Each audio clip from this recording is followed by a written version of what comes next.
It's quite an honor. I will disclose, by the way, that both Craig and Dan here gave me warning because they weren't sure how I was going to react to a surprise. Apparently, word's out that I don't react well to surprises. So you could imagine my surprise when I turned on the TV and I heard Bruce Rauner saying that it was a miracle. It was a miracle that we got school funding reform passed through the legislature and signed into law. The only miracle is that we actually got it done despite his efforts to stop us. That's the only. So how about a round of applause for the Young Democrats?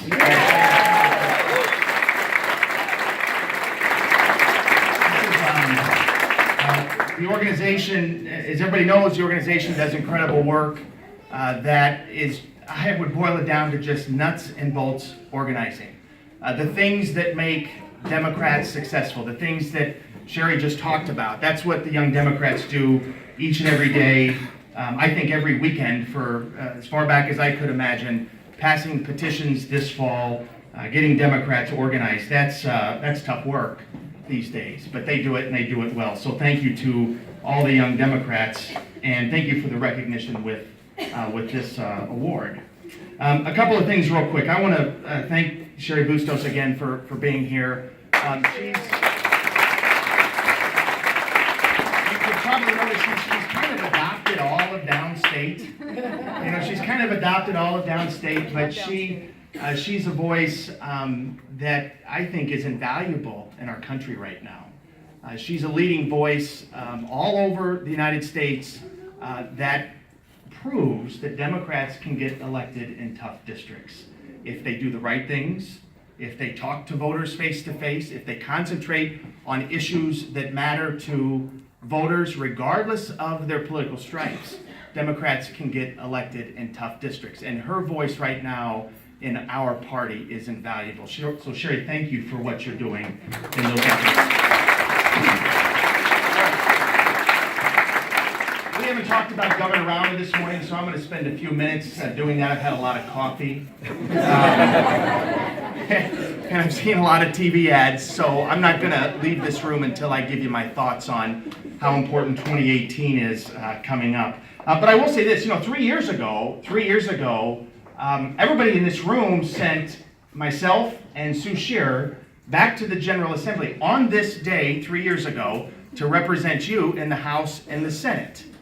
And on this day, at this moment, I was shaking hands at Union Baptist Church right now as voters walked into their polling place. And that night, where's Jim Dixon? Did he leave? Yeah. He was out in the hallway. Jim, get in here for a second. So that night, I don't know if you remember this, Jim, but that night, Bruce Rauner also got elected by the voters of Illinois to be the governor of our great state. And Jim Dixon left me with some parting words that night after a celebration we had at D.H. Brown's. And Jim said this to me. He said, "I expect you." Could you imagine Jim Dixon saying that? "I expect you to be a thorn in this man's side."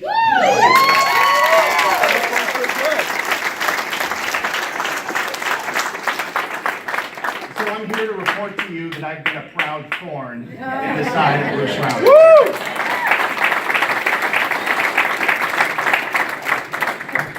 All right, couple of things Craig mentioned. I want to recognize Senator Biss, my colleague who's here today. Automatic voter registration, most people don't know this. We introduced it together in the spring of 2015. It took us 2.5 years, but we stuck to it. We worked with Republicans to pass a bill that the governor vetoed, that we couldn't override last year. Then we worked with Republicans this year to try to find a few reasonable folks that would see the world through not our eyes, but through the eyes of the average voter. And we passed another bill this year, almost identical, by the way. But this time the governor signed the bill. That is a sea change in Illinois.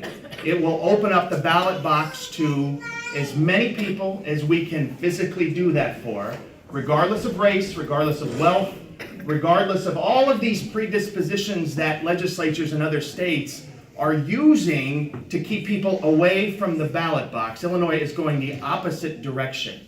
And I was proud to carry that, not just on behalf of my district, but for the whole state of Illinois.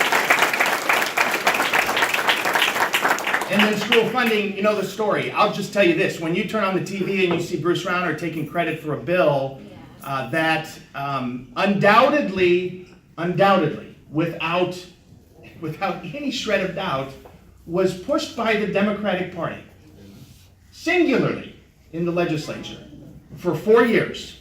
Not to mention the decades prior to the moment that many of us came into the legislature and grabbed the baton and kept running. The Democratic Party has been on the forefront of this every single step of the way. Did he sign the bill? Of course he signed the bill. He gave in, let's be honest. He gave in and signed the bill.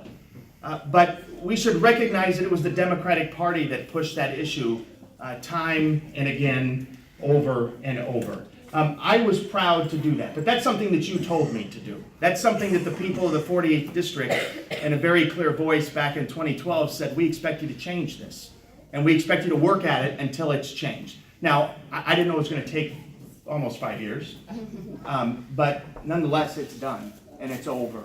And every child in Illinois, for the first time in decades, is going to walk into their school, and every parent's going to have the assurance that the state is going to value their child equally, regardless of where they live. So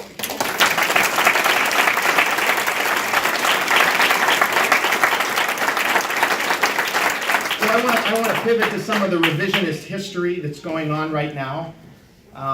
And you should all be aware of this as Democrats, as legislative races start, as statewide campaigns are in full swing. The Democratic Party is going to have to push back on all of this revisionist history that's happening from the White House, all the way to the governor's mansion, all the way to state senate and House races all over Illinois today. I'll give you the latest example. This morning I saw the commercial about school funding reform and the miracle. And I went to my computer with my cup of coffee, and I pulled up my Facebook page, and I saw a paid ad.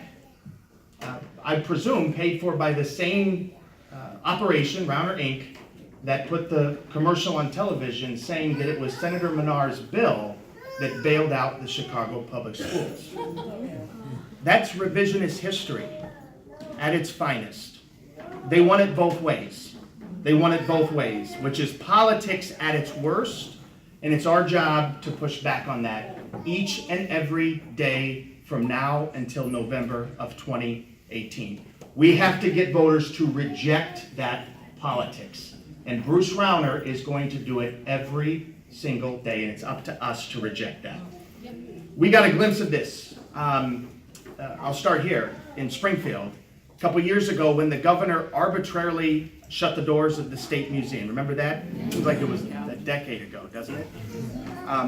It was 2 years ago. The governor shut the doors of the State Museum, said he was going to close the State Museum. I think he was trying to prove he was a conservative. And after all, what rock-ribbed conservative wouldn't close a museum? But he didn't close it. He shut the doors, and he put a chain around the doors. Lights were still on. The employees still came to work. And we know the story from being in Springfield. We know the impact. I know families that left Illinois to take jobs in other states, some of which I grew up with, in order to keep their family afloat because of the governor's actions. 6 months later, I got a call, and I was invited to a ribbon cutting to the State Museum. And I thought, well, that's a novel idea. Now we're going to cut ribbons to open up museums that we arbitrarily closed in state government. That's revisionist history from Bruce Rauner. Another issue, one that Senator Biss and I and others in the legislature fought the governor on. I couldn't tell you how many times we had this debate in the Senate. The governor tried to use every single lever and button at his authority to reduce investment in child care for working parents in the state of Illinois. It was his position that it was completely unaffordable for the state budget. He used his veto authority, he used his budget authority, he used his authority to withhold spending, he used the obscure process of the Joint Committee on Administrative Rules, which no average voter in Illinois should ever have to worry about. But he used every lever in his power to make sure that working parents did not have the ability to access affordable daycare and childcare so they can continue to work. So just a couple weeks ago, the governor put out a press release taking credit for undoing the cuts that were made to childcare services. Now keep in mind, those were cuts that he made, paid for by the budget that he vetoed. That's revisionist history coming from Bruce Rauner. It's our job as Democrats to make sure that our neighbors and friends who use that service for good reason, because nobody can work if they don't have an option for their children to be taken care of during the day. It makes a lot of sense. Bruce Rauner's original proposal for this was pretty simple. He came to us and said, hey, if you make enough money, the state is got financial problems. If you make enough money, you should be able to afford to put your child in a child care facility without the state's help because the state is broke. So reasonable people like myself said, okay, fine. Show us the cards. Show us what you're talking about. Well, a few weeks went by and the governor finally revealed that his metric of enough money is $10,000. So the governor's proposal said that if you earned more than $10,000, which by the way is what that man earns in about 6.5 minutes doing whatever it is he does for a living. You earn too much money to have assistance from the state, which means that you would walk out of your place of employment and you would go right to the welfare line, which is opposite of what every Republican claims that they want. But that's revisionist history coming from Bruce Rauner. Here's another one, and I got a lot, but this is my last one.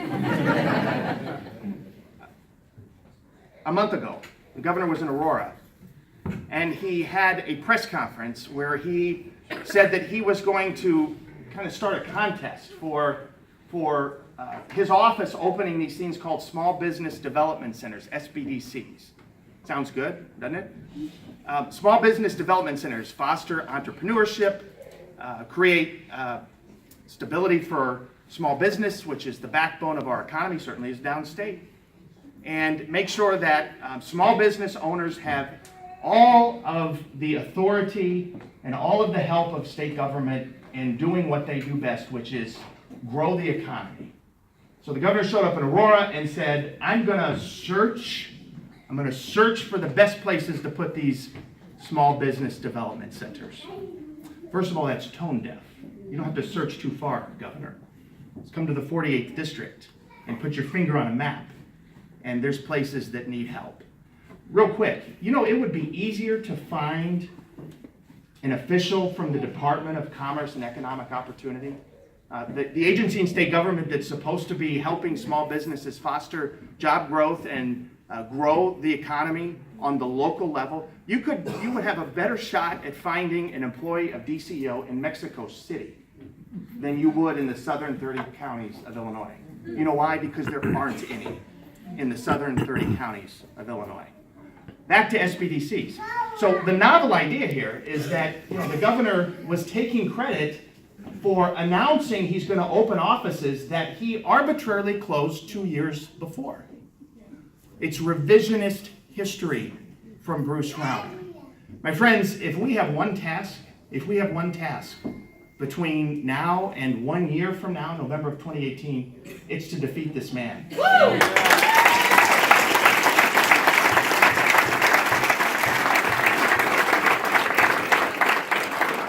And here's how we're going to do it. We're going to take issues that matter to all voters, not just Democrats. We're not going to talk to just Democrats. We're going to talk to all voters. And we're going to say the Democratic Party values you and values your work, and the Democratic Party values your family, and we want you to prosper. And that means that we have to put in place policies that allow that to happen. School funding reform, protection of child care, making sure that college is affordable. Bruce Rauner's budgets would have doubled the tuition rates at public universities in the state. Democratic Party rejected that. Those are issues that we have to take to voters, that we have to talk about as Democrats, that we don't do enough of. And we have to do that, because that's the message that's going to beat him at the end of the day, so that we can get our state on the right path. One more issue. Union members, raise your hands. Union, thank you for what you do.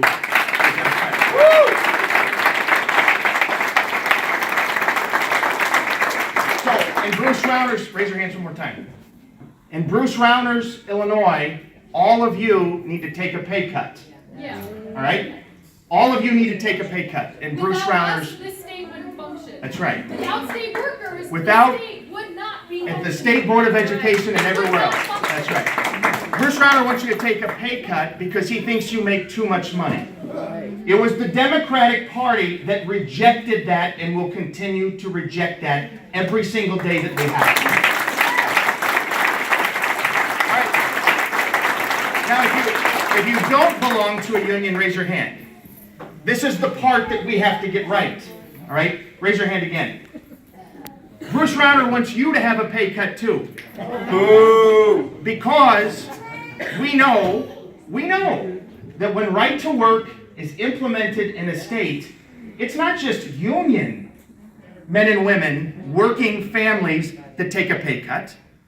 We know, as evidenced by every study that you can look at, that the wages of non-union employees go down as well. It was the Democratic Party that rejected that and will continue to reject that every single day that Bruce Rauner calls for right to work.